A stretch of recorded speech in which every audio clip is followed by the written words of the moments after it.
billahi minash shaitanir rajim. Bismillahir rahmanir rahim. Assalamu alaikum and welcome to my channel. In today's video, I am going to discuss the summary of the play The Tempest, which is written by William Shakespeare. And in today's video, I am going to discuss the summary of the play. अच्छा, तो ये कहानी शुरू होती है एक समंदरी जहाज के टूटने से।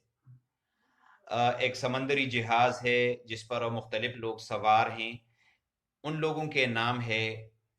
अलांसो, किंग ऑफ नेपल्स, उनका भाई है सेबेस्टियन, बादशाह का बेटा है फर्डिनेंड, बादशाह का एक काउंसलर है जिसका नाम है गोंजालो, और इनके अलावा बादशाह के दो नौकर है, एक का नाम है ट्रेंकोलो, दूसरे का नाम है स्टीफेनो। इन सब के अलावा एक और आदमी है जिसका नाम है एंटोनियो, और ये एंटोनियो मिलान नामी जगह का ड्यूक है। ये सारे लोग ट्यूनिस में अलांसो की बेटी की शादी थी, उस तकरीब से वापस आ रहे थे कि अचानक जादू की मदद से समंदर में तूफान उठता है और उससे ये जहाज टूट जाता है। अब जब ये जहाज टूट जाता है तो हर एक बंदा अपनी जिंदगी को बचाने के लिए नजदीक वाले आइलैंड पर चलने लग जाता है। उस आइलैंड पर एक बहुत बड़ा जादूगर रहता है जिसका नाम है प्रॉस्पेरो, और उनकी एक बेटी है, खूबसूरत बेटी है जिसका नाम है मिरांडा। मिरांडा अपने वालिद को कहती है कि वो अपनी पूरी कोशिश करे और इन सारे इंसानों को किसी न किसी तरीके से बचाएं। प्रॉस्पेरो अपनी बेटी को अपनी माजी की कहानी जो है वो सुना देता है कि आज से 12 साल पहले प्रॉस्पेरो मिलान नामी जगह का ड्यूक था, और उन्होंने अपने मुताले की खातिर अपनी सल्तनत की बागडोर अपने भाई एंटोनियो के हवाले कर दी। लेकिन ये एंटोनियो जो था वो एक अच्छा आदमी नहीं था। उन्होंने जो बादशाह था अलांसो, नेपाल का जो बादशाह था, उनकी मदद से उन्होंने कोशिश की कि प्रॉस्पेरो और उनकी बेटी को कत्ल किया जाए, लेकिन गोंजालो ने उनको बचाया और एक किश्ती में बिठाकर जो है वो इस आइलैंड पर आ गए। अब चूंकि इस कश्ती में ये सारे लोग सवार हैं, एंटोनियो भी इसमें है और किंग ऑफ नेपल्स अलांसो इसमें है, तो वो जादू की मदद से उन्होंने ये तूफान पैदा किया हुआ है ताकि वो इन दोनों से बदला ले सके। अच्छा, अब जब ये प्रॉस्पेरो इस जगह पर आ जाता है, इस आइलैंड पर, तो इस आइलैंड पर वो सबसे पहले एरियल नामी एक जिन को एक दरख्त से वो उसको बचा देता है, उसको निकाल लेता है, और इस एरियल जिन को एक चुड़ैल है साइकोरेक्स, उन्होंने बंद किया हुआ था। और इस साइकोरेक्स के साथ हमारा सामना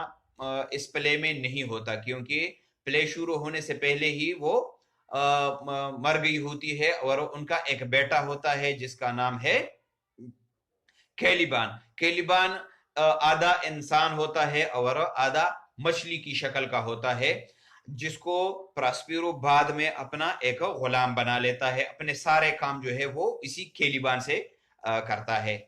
तो जब ये कहानी आगे बढ़ती है, अब ये सारे कैरेक्टर्स थे, उन्होंने अपनी जिंदगी को बचाने की कोशिश की थी और नजदीक वाले आइलैंड पर चले गए थे। उसमें से सबसे पहला जो आदमी था वो जो बच के निकला वो था फर्डिनेंड। फर्डिनेंड अलांसो का बेटा है, और वो सबसे पहले वहां पर आ जाता है आइलैंड पर। जब वो आइलैंड पर पहुंचता है तो सबसे पहले उनकी मुलाकात मिरांडा से होती है, और मिरांडा को देखते ही वो उनसे मोहब्बत हो जाती है। और प्रॉस्पेरो जो है वो बाद में इसको फर्डिनेंड को किसी न किसी तरीके से अपना गुलाम बना लेता है और अपने सारे कामों इस फर्डिनेंड से करवाता है। दूसरे साइड पर फर्डिनेंड का जो वालिद है किंग ऑफ नेपल्स अलांसो, वो भी इस साइड पर आ जाता है। वो भी इस जजीरे के दूसरे साइड पर अपने आप को बचा लेता है, लेकिन वो बहुत ज्यादा अफसरदा होता है क्योंकि वो समझता है کہ ان کا بیٹا فرڈیننڈ وہ اس طوفان میں مر گیا ہے اور وہ اسی وجہ سے بہت زیادہ پریشان ہے۔ اچھا، اب اس کہانی میں جو میں نے جس سائکورکس کے بیٹے کی بات کی کیلیبان، اس کے ساتھ ہمارا سامنا ہوتا ہے۔ کیلیبان بہت زیادہ پراسپیرو کو برا بلا کہہ رہا ہے کہ یہ جو طوفان آیا ہوا ہے یہ پھر اسی پراسپیرو نے لایا ہے، اور اسی طوفان سے بچنے کے لیے وہ اپنے آپ کو ایک بہت بڑا چادر ہوتا ہے اس میں اپنے آپ کو چھپا لیتا ہے۔ اب بادشاہ کے جو دو نوکر تھے ٹرینکولو اور سٹیفینو، سب سے پہلے ٹرینکولو جو ہے وہ آ جاتا ہے۔ وہ جب اس کیلیبان کو دیکھتا ہے تو کیلیبان چونکہ ایک عام آدمی کی طرح نہیں ہے، اس کا آدھا جسم جو ہے وہ انسانوں کا ہے اور آدھا جسم وہ مچھلی ہے، تو وہ جب اس کو دیکھتا ہے تو وہ کہتا ہے کہ اگر اس چیز کو میں اپنے ساتھ لے جاؤں اپنے ملک میں تو وہاں پر بہت سارے لوگ جب اس نئی چیز کو دیکھیں گے تو اس سے بہت زیادہ پیسہ جو ہے وہ اکٹھا کر سکتا ہے۔ لیکن اب چونکہ طوفان آ رہا ہوتا ہے لہٰذا وہ اپنے آپ کو بچانے کے لیے ان کے ساتھ اس چادر میں چھپ جاتا ہے۔ اتنے میں سٹیفینو بھی آ جاتا ہے۔ سٹیفینو جو ہے وہ ان کے ہاتھ میں شراب کی بوتل ہوتی ہے، وہ وہاں سے جب گزر رہا ہوتا ہے تو وہ بھی اپنے آپ کو طوفان سے بچانے کے لیے آ جاتا ہے، اور جب وہ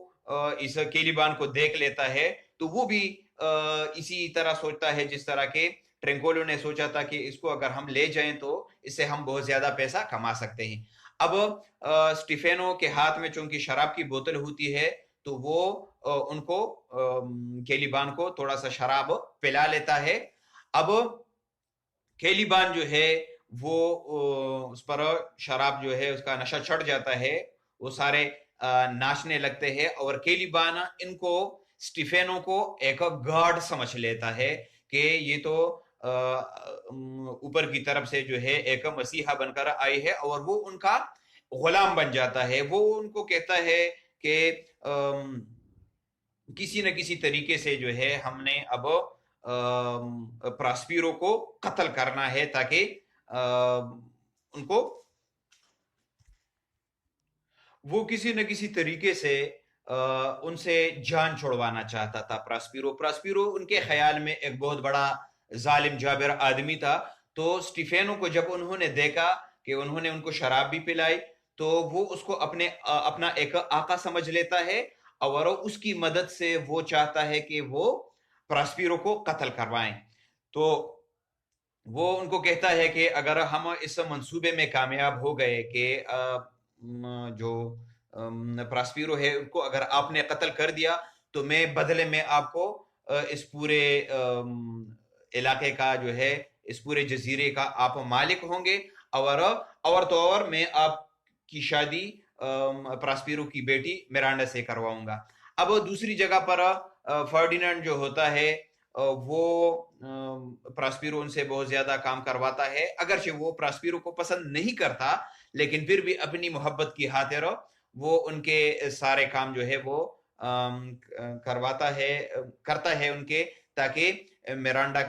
کا ہاتھ جو ہے وہ اسے جیت سکے۔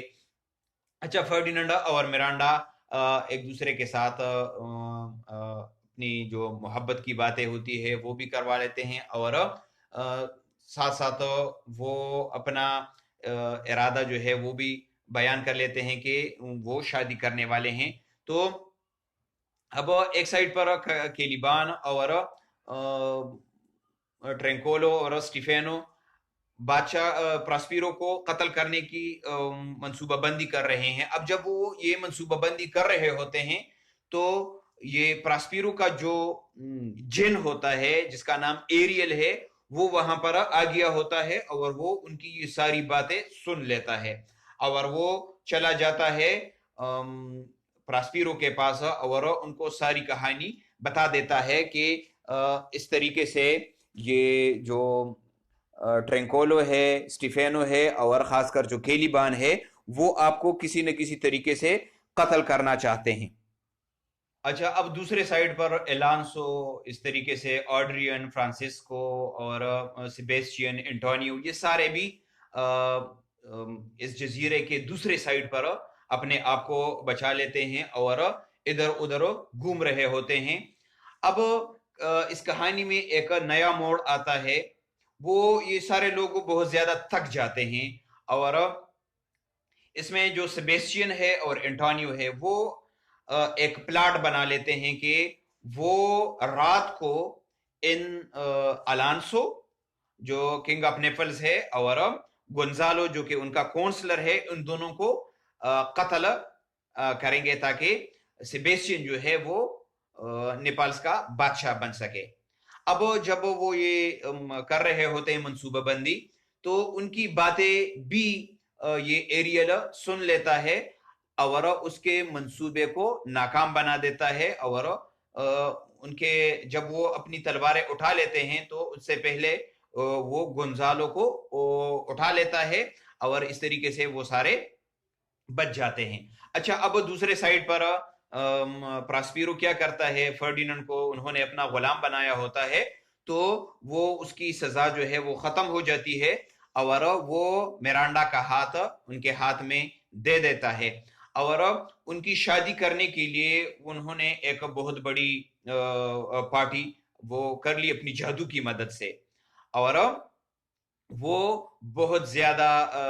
खुश था और इसी खुशी में उन्होंने केलिबान के जो प्लाट उन्होंने बनाया हुआ था उनको कत्ल करने का वो भी भूल गया, अगरचे केलिबान उनको नहीं भूला था और वो चाहता था कि किसी न किसी तरीके से स्टीफेनो और ट्रेंकोलो की मदद से उनको क्या करे, उनको कत्ल करवाया जाए। लेकिन प्रास्पीरो जो है वो खुशी में ये सब कुछ भूल जाता है। अब क्या होता है, प्रास्पीरो तमाम लोगों को अपने अंडर कंट्रोल ले आता है और